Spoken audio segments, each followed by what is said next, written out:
سنت طریقہ ہے, یہ زیادہ مسنون ہے, افضل ہے. وہی صلاۃ الوسطی, اور یہ درمیانی نماز ہے. نماز عصر جو ہے راجح قول کے مطابق یہ صلاۃ وسطی ہے.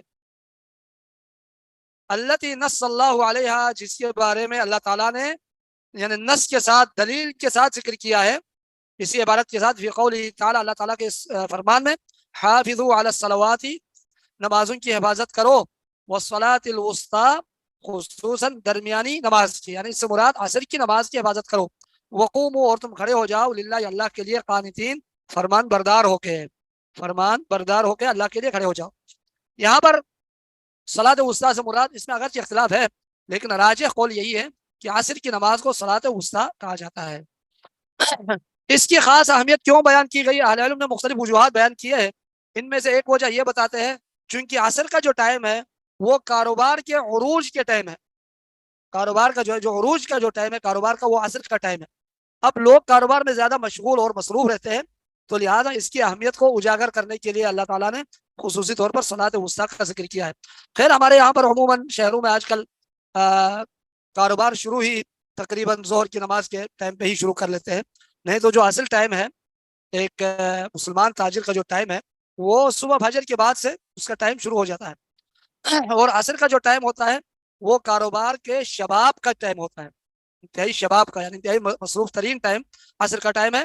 اس لیے صلاۃ وسطی کو یہاں پر جو خاص اہمیت دی گئی ہے اس کی وجوہات میں سے ایک وجہ یہ بھی ہے, اسباب میں سے ایک سبب یہ ہے چونکہ یہ ٹائم کاروباری طبقات کے لیے جو ہے انتہائی اہم ٹائم ہوتا ہے, اور لوگ اس ٹائم پہ زیادہ کاروبار میں مشغول ہونے کی وجہ سے عصر کی نماز کے لیے حاضر نہیں ہوتے, تو لہٰذا اللہ تعالیٰ نے اس کی خاص اہمیت بیان کی ہے. وقد امر النبی صلی اللہ علیہ وسلم, اور یقیناً اللہ کے رسول علیہ الصلوۃ والسلام نے حکم دیا, بالمحافظت علیہا, اس پر حفاظت کرنے کے بارے میں, اس کی پابندی کرنے کے بارے میں حکم دیا, یعنی عصر کی نماز کی. فقال, آپ علیہ الصلوۃ والسلام نے فرمایا, من فاتتہ صلاۃ العصر, جس کسی کو فوت ہو جائے عصر کی نماز, یعنی جس کسی کی عصر کی نماز رہ جائے, فکأنما وتر اہلہ ومالہ, تو گویا کہ اس نے جو ہے تباہ و برباد کر دیا اس کے اہل کو بھی, گھر والوں کو بھی, اور اس کے مال کو بھی. مال اور گھر والے جو ہے سارے تباہ و برباد ہو گئے جس کسی کی عصر کی نماز رہ گئی ہو, عصر کی نماز فوت ہو گئی ہو. کتنی جو ہے اہمیت بیان کی نبی علیہ السلام. وقال ایضا, اور نبی علیہ الصلوۃ والسلام نے فرمایا, من ترک صلاۃ العصر, جس کسی نے چھوڑ دی عصر کی نماز, فقد حبط عملہ, بس تحقیق اس کا عمل برباد ہوا, تباہ ہوا. ووقت صلاۃ المغرب, اور مغرب کی نماز کا وقت, من غروب الشمس, سورج کے غروب ہونے سے لے کر, الی مغیب الشفق الاحمر, شفق احمر یعنی جو سرخی ہے, سرخی غائب ہونے تک. مغرب کے بعد جو ایک سرخی یعنی فضا میں آ جاتی ہے, وہ سرخی غائب ہونے تک مغرب کا ٹائم رہتا ہے. لقوله صلی اللہ علیہ وسلم, اللہ کے رسول علیہ الصلوۃ والسلام کا فرمان, وقت صلاۃ المغرب, مغرب کی نماز کا وقت, ما لم یغیب الشفق, جب تک وہ سرخی غائب نہ ہو جائے, اس وقت تک مغرب کا وقت برقرار رہتا ہے, باقی رہتا ہے. وَيُسَنُّ تَعْجِيلُهَا, اور مغرب کی نماز بھی جلدی پڑھنا, جلدی ادا کرنا یہ مسنون ہے. فی اول وقتها, اس کے پہلے وقت میں, پہلے وقت میں مغرب کی نماز ادا کرنا یہ زیادہ افضل ہے. اب اس میں اذان کے فوراً بعد بہت ساری جگہوں پر لوگ مغرب کی نماز پڑھتے ہیں, اس سے بہتر یعنی اس سے بھی زیادہ افضل یہ ہے کہ اذان کے بعد 2 رکعت نماز پڑھی جائے, اس کے بعد مغرب کی نماز ادا کی جائے تو زیادہ افضل ہے. نبی علیہ الصلوۃ والسلام نے فرمایا, صلوا قبل المغرب رکعتین, صلوا قبل المغرب رکعتین, صلوا قبل المغرب رکعتین, لمن شاء, آخر میں فرمایا لمن شاء. اگر آخر میں لمن شاء نہ فرماتے تو مغرب سے پہلے 2 رکعت جو ہے وہ فرض ہو جاتا, واجب ہو جاتا.